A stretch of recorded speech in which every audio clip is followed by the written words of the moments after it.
Ada yang bilang Katuranggan itu musyrik. Bagaimana bos menyikapinya? Siap bos. Nah, saya mencoba menjawab ya.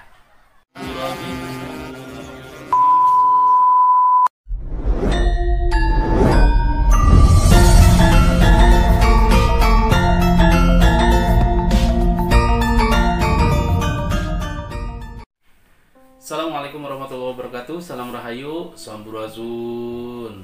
Dalam video kali ini Sekolah Perkutut coba untuk ta'aruf yang membuka session ini ya, tanya jawab. Dan Sekolah Perkutut himpun pertanyaan itu sebagai pertanyaan yang selayaknya patut untuk dijawab ya. Dalam video kali ini kita Q&A ya, Q&A, question and answer. Dan sebelumnya terima kasih kepada teman-teman semuanya, para pecinta Kungmania dan para pemerhati perkutut ya, baik perkutut lokal ataupun Bangkok yang telah berkenan menonton video Sekolah Perkutut. Dan terima kasih juga para teman-teman yang sudah turut andil juga dalam berkomentar ya. Alhamdulillah komentarnya bagus-bagus semua, dalam arti santun-santun semua. Dan tentu hal tersebut dapat membantu bagi Sekolah Perkutut untuk lebih baik ke depannya. Dan apalah artinya Sekolah Perkutut? Apa adanya kontribusi serta support dari teman-teman. Sekali lagi Sekolah Perkutut mengucapkan jazakumullah khairan katsira. Terima kasih yang sebesar-besarnya. Semoga menjadi ladang amal untuk teman-teman, termasuk bagi Sekolah Perkutut. Tentu kiprah ini juga dapat dirasakan secara meluas ya bagi masyarakat para pecinta burung perkutut. Baik teman-teman, berikut adalah himpunan komentar-komentar terbaik ya. Pertanyaan pertama, gimana cerita awal berdirinya channel Sekolah Perkutut dan kenapa Sekolah Perkutut yang dijadikan nama channel? Jadi begini ya teman-teman. Awal mulanya Sekolah Perkutut itu bernama channel Perkutut Aneh dan Unik ya. Kenapa Perkutut Aneh dan Unik? Yang pertama karena memang dahulu rencananya konten yang memuat seputar perkutut aneh dan unik ya. Kenapa kok berubah menjadi Sekolah Perkutut ya? Saya sendiri itu terinspirasi bahwa memang benar ya, Sekolah Perkutut itu tidak pernah ada. Dan ilmu tentang perkutut itu memang merupakan ilmu yang diwariskan oleh nenek moyang secara turun-temurun ya, sejak zaman dahulu sudah ada. Nah maka dari itu sengaja Sekolah Perkutut ingin menyindir lebih kepada diri pribadi saya ya. Saya sendiri mengajak bersama teman-teman untuk sama-sama belajar tanpa bermaksud menggurui.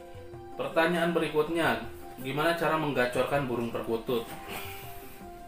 Kalau saya pribadi, cara menggacorkan itu meliputi perawatan yang bagus ya. Perawatan itu tidak identik harus mahal ya. Meliputi kebersihan kandang, penjemuran, dan dimandikan burung perkutut dan memberikan suplemen secara teratur. Dan kuncian selanjutnya adalah bagi saya pribadi itu adalah kesabaran, karena memelihara burung perkutut itu tidak disamakan dengan hobi yang lain. Nun sewu ya sebelumnya. Pertanyaan berikutnya adalah bagaimana cara menjinakkan perkutut yang gerabakan? Jujur ya, asli ya, saya sendiri masih ada burung perkutut yang masih gerabakan ya. Dan saya menyadari bahwa saya terlalu banyak keterbatasan dalam pengalaman ya di bidang perkutut. Dan menyambung dari pertanyaan yang tadi, bagaimana cara menjinakkan burung perkutut yang gerabakan, saya pernah memposting ya, yaitu dengan cara memandikan secara rutin ya. Memandikan secara rutin ya, per 3 hari sekali ya. Kalau saya sendiri ya, per 3 hari sekali, dan dimandikannya itu ba'da isya. Kenapa ba'da isya? Karena pengalaman saya ditambah juga pengalaman-pengalaman dari teman-teman lain, dan hasilnya cukup signifikan ya. Dari yang tadinya gerabakan berkurang. Ditambah lagi jika saya pribadi itu selain memandikan, perkutut juga diajak untuk bercengkrama. Dalam arti ya, bila mana kita ada waktu senggang dan kita kebetulan sedang ngopi, taruh perkutut di samping kita. Pertanyaan berikutnya adalah ciri-ciri burung perkutut lokal yang memiliki suara bagus dari segi irama. Nah, itu dia yang sedang saya pikirkan, dan sampai saat ini saya belum menemukan ciri-ciri yang pasti ya, yang persis ya. Akan tetapi berdasarkan beberapa sumber ya, baik itu di Google, di channel-channel lain, itu banyak sekali ya menunjukkan bahwa dilihat dari berbagai aspek secara fisik ya, mulai dari paruhnya itu ujungnya lancip seperti biji beras ya. Pertanyaannya adalah biji beras apa? Biji beras ketan, biji beras Bangkok, atau biji beras apa? Dan berbicara beras juga banyak, ada beras Cianjur, ada beras apa, rojo lele, seperti itu ya. Ya, pendeknya itu biji beras. Biji beras itu kan agak menekuk di atas dan agak sedikit lurus menekuk juga di ujungnya, begitu. Terus ditambah lagi dari bentuk kepalanya ya, itu seperti melancip ya, seperti buah pinang atau buah jambe kalau di Sunda mah, buah pinang muda. Nah, saya belum pernah melihat buah pinang muda seperti apa.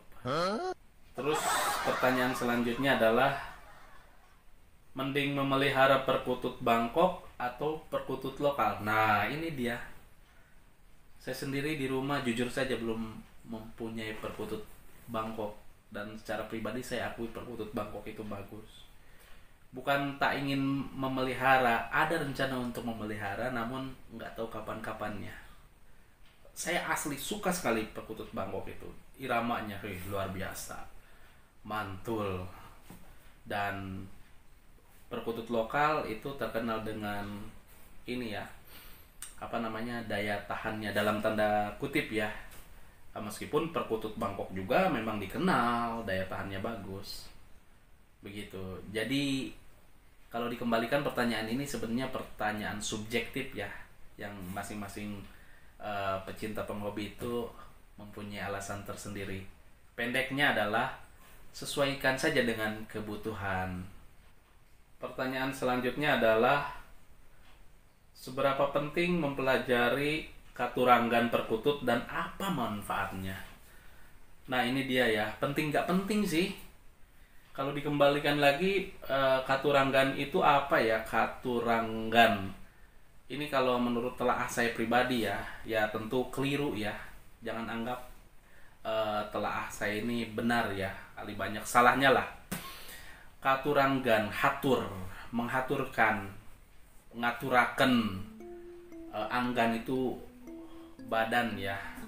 Jadi katuranggan itu adalah ilmu mempelajari burung perkutut berdasarkan ciri mati atau ciri fisik dan karakteristik burung perkutut ya.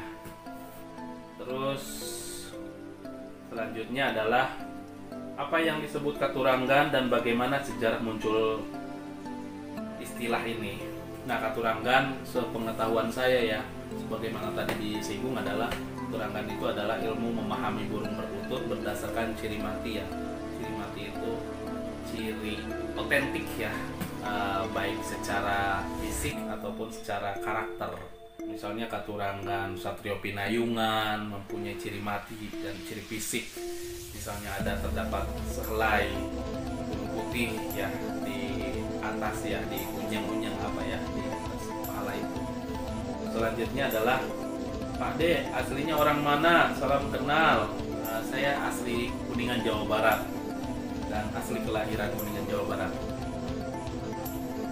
Terus selanjutnya adalah, Pak D, nama asli siapa dan tinggal di mana? Itu sudah dijawab ya tadi. Saya Kuningan, Jawa Barat, dan nama saya Ading ya.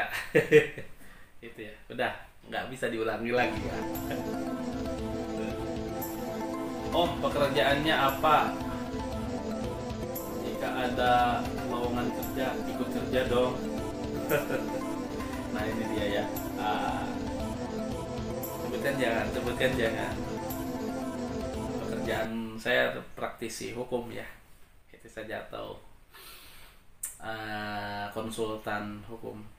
Orang lebih mudah mengenalnya si advokat.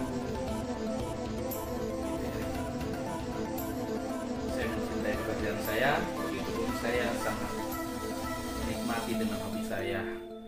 Pak, bagaimana cara merawat burung perkutut punden? Burung perkutut punden itu seperti apa ya? Mungkin yang dimaksud perkutut punden itu adalah perkutut yang didapat dari daerah atau wilayah tertentu yang dikeramatkan. Itu dikembalikan lagi kepada tradisi dan kearifan lokal ya.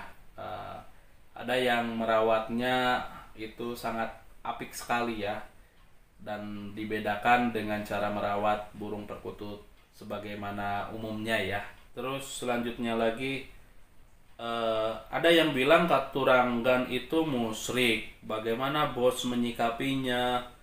Siap bos. Nah, saya mencoba menjawab ya. Bagi saya pribadi,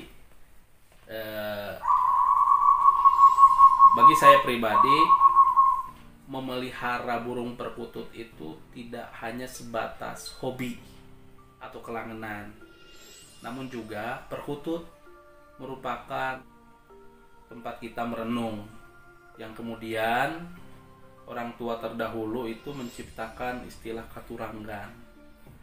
Tentu untuk menciptakan katuranggan ini bukan sesuatu yang sangat mudah ya, perlu proses yang panjang, perlu riset telaah yang memakan waktu tidak sebentar, cukup menyita pikiran dan batin ya, begitu. Jadi katuranggan itu bagi saya pribadi merupakan suatu disiplin ilmu yang penuh dengan pesan moral dan nilai filosofis yang tinggi. Itu saja. Saya tidak menyikapi itu musyrik. Begitu ya. Jadi dikembalikan lagi kepada masing-masing saja. Kalau saya pribadi begitu. Misalnya katuranggan ini ya, udan mas, atau katuranggan pedaringan kebak. Misalnya satrio manah, burung yang memiliki ekor 13 ya. Jadi kita diajarkan untuk melatih kesabaran ya. Maka kemudian ada mitos ya, kalau ekor 13 itu selalu ujiannya itu kesabaran. Sebenarnya bukan itu ya. Oke teman-teman, mungkin cukup itu saja. Semoga bermanfaat, dan mohon maaf jika banyak kekurangan. Akhir kata, assalamualaikum warahmatullahi wabarakatuh. Salam rahayu, sampurasun.